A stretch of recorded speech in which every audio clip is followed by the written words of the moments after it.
Angie. I want to start by saying thank you for hopping on and watching today. I'm so glad you're here. I'd like to start with a little explanation of where all of this Eyes of Love started and where we're going. This is going to be an amazing journey. For as long as I can remember, I've always said that I must have written across my forehead, tell me your life story. I say this because no matter where I go or where I'm at, somebody always does tell me what's troubling them, what they're thinking about, or a childhood memory or trauma, really any number of things. I always listen intently and offer whatever advice that I am intuitively led to, and that's when I see a smile spread across their faces along with a statement that goes something like this. Exactly what I needed, or thank you, I needed that, just to share a couple among the many, but one thing that always holds true, they leave feeling better, and I know why God put me right there at that time. They needed a friend. I absolutely love being a spiritual development advisor among the many other life coaching subjects that I've advised or coached people in. But one thing that pulls me in every single time you get me is someone's story. See, that's what makes every single person special and unique.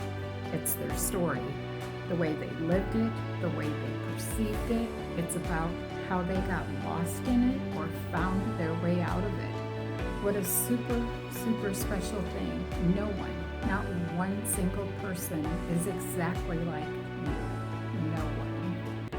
With this in mind, this is where I start to have a little bit of trouble understanding the way we coach people, mentor people, or even the programs that we offer that we guarantee will work for them. How does that work? Not one single technique, modality, or system will work for everyone. It's impossible. If each one of us is different and our belief systems were formed based on experiences and the way we perceived them, obviously not everything will work for everybody. These are the people that I hear from. Some of them are thrilled with their results, but offer up that it was kind of hard for them because they didn't learn that way, or they spent a fortune on something and it just didn't feel fulfilled by the program that they bought because it wasn't what they had expected. I understand that on so many levels. The thousands of experiences in my life and the wide array of subject matters that I have studied, experienced, or been advised in are vast and expansive. Let's not even go into the thousands of dollars spent on promise of this thing being all that I need to succeed. Newsflash, I did not succeed in most of those things, but losing money. But with that being said, I did learn something. I learned that I am unique and I deserve to be heard and I deserve to learn in a way that I understand, and that I should never feel stupid for not understanding something, and there are no dumb questions. All I needed was someone to hear me and see me. At this point of realization, in this time, I didn't find that. I needed a friend, advisor. I needed a no judgment zone and I needed to ask anything about everything I needed help with. So when people tell me their stories, I see them with eyes of love, no judgment, no negative thoughts, no preconceived notions, just love. People want to be seen, they want to be heard, and they want to know how to feel better, how to be better, to have better, or they want to become who they're meant to be, to find their destiny. Personal journeys in this lifetime are hard. If you mix some spiritual awakenings and ascension flu and an expansion here or there and experiences in there, it can be overwhelming. One tends to feel lost, unsure of where to turn. They search out the next best thing. A coach that promises that they can make you feel better, but only teaches at you, not listening to your individual needs. I also hear comments all of the time that things are so expensive, like talking to a counselor seeing a therapist or seeking out spiritual advisors costs far more than they can manage to spend right now. They also find people just want to medicate them or appease them with a hopeful dream. I'm by no means suggesting that people should not see their doctors, counselors, or therapists or advisors because, keep in mind, I'm not a doctor. I am an intuitive empath that has been where you are at one time or another in my lifetime.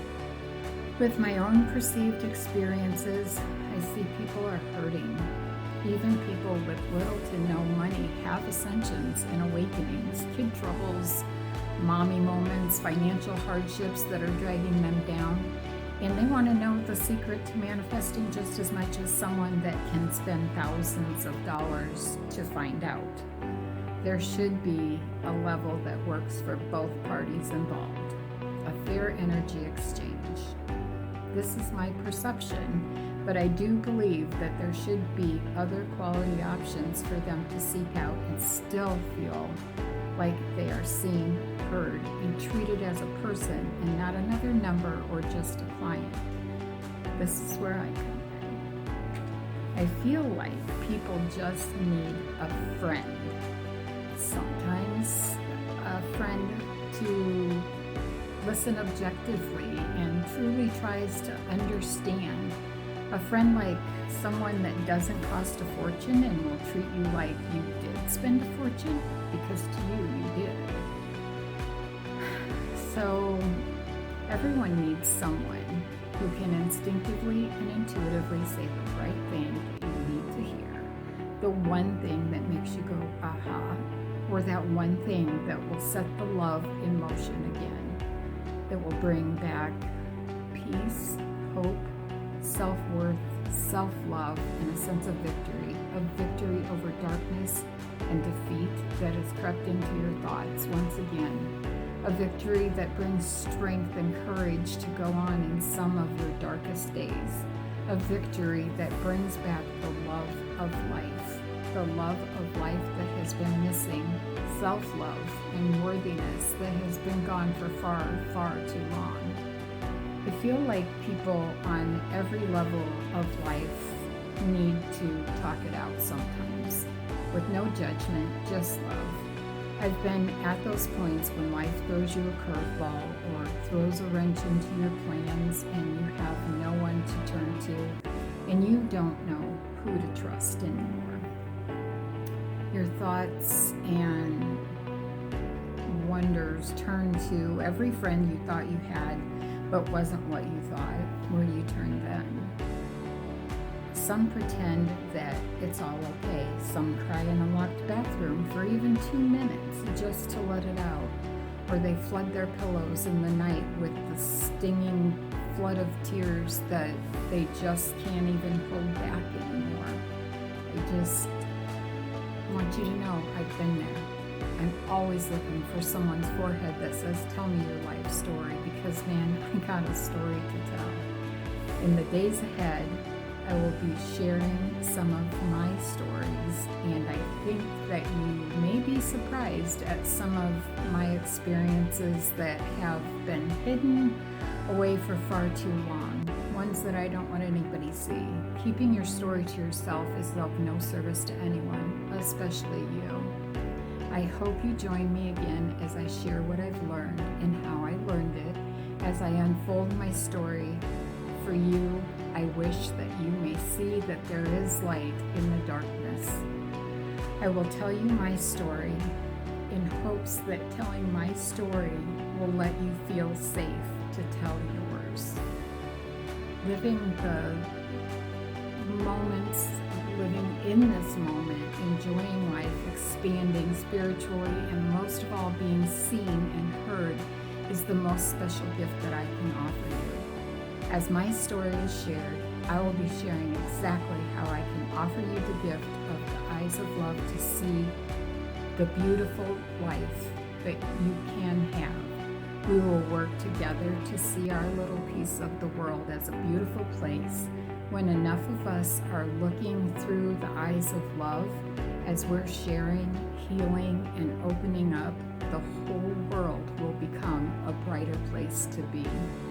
When there is no judgment, no expectations, and it is safe to be authentically you, that is when you will experience the most amazing expansion and growth at a rate that has been ever elusive to you. As the days unfold, my stories and experiences will too. I will bring tips, tricks, and advice from one heart to another, the heart of a friend. I am loving